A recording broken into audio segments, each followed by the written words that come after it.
Marathi news live.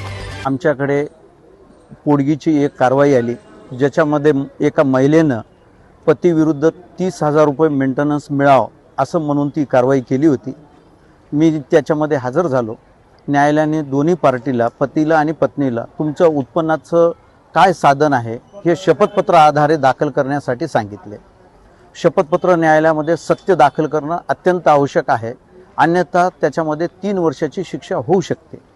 त्यामुळे आम्ही शपथपत्र खरं आणि सत्य दाखवलं।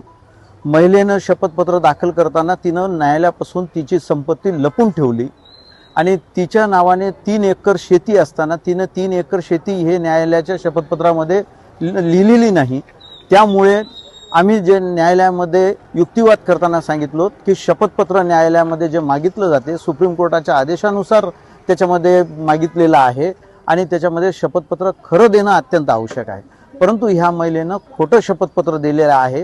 तिच्या नावाने पब्लिक डॉक्युमेंट 7/12 आहे आणि ते तिच्या शपथपत्रामध्ये नाही।